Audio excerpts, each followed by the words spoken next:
तीन सासों की एक बहू। बलविंदर की पहली बीवी को बच्चा ना होने के कारण वो दूसरी शादी करता है, लेकिन जब दूसरी शादी से भी बच्चा नहीं होता तो वो तीसरी शादी करता है।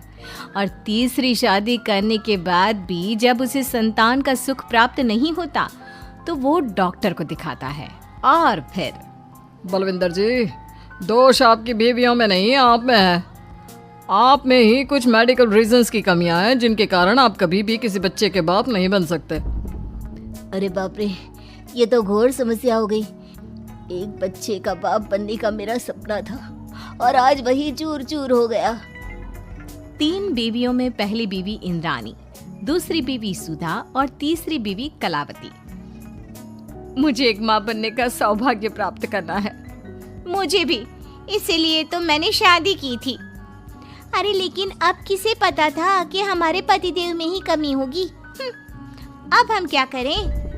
हम एक बच्चे को गोद लेते हैं। तीनों एक बेटे को गोद लेते हैं जिसका नाम प्रमोद रखा जाता है। 20 साल बाद अब तीनों भी बूढ़ी हो चुकी होती हैं। बलविंदर भी बूढ़ा हो चुका था। प्रमोद एक अच्छी नौकरी करता है। उसकी शादी की उम्र हो चुकी थी, इसलिए तीनों माएं प्रमोद की शादी पाखी नाम की एक लड़की से करा देते हैं। शादी के बाद बहू पाखी की पहली रसोई की रस्म की बारी आती है। मेरी प्रिय तीन सासू माओ, आज मेरी पहली रसोई है। बताइए क्या बनाऊं? क्या पसंद है आप तीनों को? बहू तू ना कढ़ाई पनीर, सूजी का हलवा और पुदीने की चटनी बना दे। अरे नहीं नहीं, ये क्या पसंद है? अरे पाखी बहू, तू छोले भटूरे, सरसों दा साग और मक्के दी रोटी बना और पंजाबी लस्सी भी बना दे। ओफो, सच में मेरी सौतन हो। खाने के मामले में तुम्हारा टेस्ट और चॉइस दोनों भी बकवास है। बहू, नॉर्मल सिंपल सात्विक भोजन बना दो और हलवा पूड़ी खीर का भोग चढ़ा दो भगवान को मंदिर में। अरे कैसे तुम दोनों अपनी मनमानी कर रही हो? मैं तुम दोनों से पहले आई थी बलविंदर जी के जीवन में, और तुम दोनों से उम्र में भी मैं बड़ी हूँ। इसका मतलब मैं पाखी बहू की बड़ी सास हुई? नहीं, उम्र बस एक अंक होती है। मैंने सबसे ज़्यादा देखभाल की है प्रमोद की, इसलिए मैं एक सास होने का ज़्यादा हक रखती हूँ। पाखी बहू, तुझे मेरी बात माननी होगी। नहीं, तू मेरी बात मानेगी। जो मैंने कहा है वही तू करेगी। नहीं, मेरी बात मानेगी वो। नहीं मेरी। तीनों सास आपस में चिल्लाने लगती है और फिर वहाँ पर बलविंदर और प्रमोद आ जाते हैं। अरे ये क्या बिल्लियों की तरह लड़ रही हो तुम तीनों सास? पाखी बहू को घर में आए पूरे 24 घंटे भी नहीं बीते हैं। बाकी तुम एक काम करो, तीनों माओं की कही गई डिशेस में से हर एक की 50-50% डिशेस बना दो। लेकिन लेकिन लेकिन बस, अब प्रमोद ने कह दिया सो कह दिया। तुम तीनों अब झगड़ना और बहस करना बंद कर दो। पाखी तीनों सासों की कही गई आधी आधी डिशेस बनाती है और इस तरह अपनी पहली रसोई की रस्म पूरी करती है, जिसके बाद उसकी तीनों सास उसे शगुन और नेक देती हैं। फिर एक दिन, अरे पाखी बहू, तुमने अपना सारा काम निपटा लिया है ना? तो जरा यहाँ आना। मेरे ना घुटनों की मांसपेशियों में बड़ा दर्द हो रहा है। जरा तेल या बाम से मालिश तो कर दे बेटा। तभी वहां पर इंद्राणी और कलावती भी आते हैं। पाखी बहू, चलो मेरे साथ बाजार। मुझे ना नई साड़ियाँ खरीदने हैं। तुम्हारी फैशन सेंस बहुत अच्छी है ना, इसलिए मैं चाहती हूँ कि तुम मेरे साथ चलो। अरे पर मैं यहाँ पे पहले आई, तुम्हारे साथ ही सही, लेकिन मेरी स्पीड सबसे तेज थी। पाखी बहू, मेरे कमरे की अलमारी और पर्दे साफ कर दो ना, बहुत धूल जम गई है। मुझे खांसी भी आ रही है। अरे ऐसे कैसे तुम दोनों मेरी बहू को अपने साथ ले जा सकती हो? सबसे पहले मैंने बहू को कहा है कि वो मेरे घुटनों की मालिश कर दे। अब जाओ, 1 घंटे के बाद अपनी ये फीकी शक्लें लेकर फिर से आना। सुधा मैडम, ज्यादा ना बोलो। पाखी बहू को तुम दोनों से ज्यादा नेक दिया है मैंने, इसलिए पाखी बहू तो मेरा ही काम करेगी। और वैसे भी ये सुशील सर्वगुण संपन्न बहू अपनी इस बेचारी बूढ़ी सास को खांसते हुए कैसे देख सकती है? क्यों पाखी बहू? हाँ, पर नहीं पाखी बहू, तुम इन दोनों की भावनाओं के जाल में मत फंसो और रही बात शगुन और नेक की, तो रिश्तों को प्यार के भाव से तोला जाता है, ना कि पैसों के भाव से। मतलब ही कहीं के। ओ इंद्रानी, ज्यादा मत उछलो, पता है कौन कितना मतलबी है। उफो, अब फिर से आप तीनों मत शुरू होइए। मैं आप तीनों की काम करूंगी, लेकिन बारी बारी।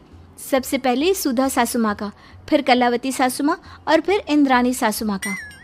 इसके बाद तीनों सासू में फिर से लड़ाई और कहासुनी छिड़ जाती है। फिर एक दिन जब पाकी घर का किराने का सामान लेने बाहर निकल रही होती है कि तभी, बहू, मुझे ना मेरा पुराना संदूक नहीं मिल रहा, तू आकर ढूंढ देगी क्या? अब ठीक है इंद्रानी सासू माँ। पाकी इंद्रानी के कमरे में जा ही रही होती है कि तभी उसे सुधा रोक लेती है, हाथ में खूबसूरत साड़ी लिए। पाकी बहू, ये मेरे ना साड़ी पर पिछली बार अचार गिर गया था, इसे प्लीज अच्छे से धो देना। वो कल शाम को विमला जी के बेटे की शादी में जाना है ना, एक ही बार पहनी है ये साड़ी मैंने। अभी धो देगी तो कल तक अच्छे से सूख जाएगी और कड़क इस्त्री करके मैं तेरा परफ्यूम मार कर शादी में जाऊंगी। हाँ, लेकिन सुधा सासू माँ, उतने में कलावती भी वहाँ पर एक कढ़ाई लेकर आ जाती है। पाखी बहू, ये मैंने कल रात को मेहंदी भिगोई थी लोहे की कढ़ाई में, मेरे बालों में लगा देना बिटिया, तू तो मेरी प्यारी बहू है ना? इंद्रानी वहाँ आ जाती है और तीनों सास फिर से एक दूसरे को गुस्सेल आंखों से देखती है और फिर से आपस में लड़ना शुरू कर देती है। तुम अपने आप को समझती क्या हो? खरीद लिया है क्या मेरी बहू को? ये मेरी बहू है। तो मेरी पड़ोसन है क्या? ये मेरी भी बहू है और मेरा भी इस पर उतना ही हक है जितना कि तुम्हारा।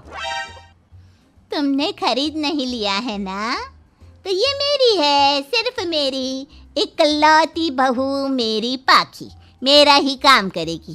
क्यों पाखी? नहीं नहीं, ये मेरा काम करेगी। पहले मैंने आवाज लगाई थी। तुम दोनों तो ऐसी बहू पाने के लायक भी नहीं हो।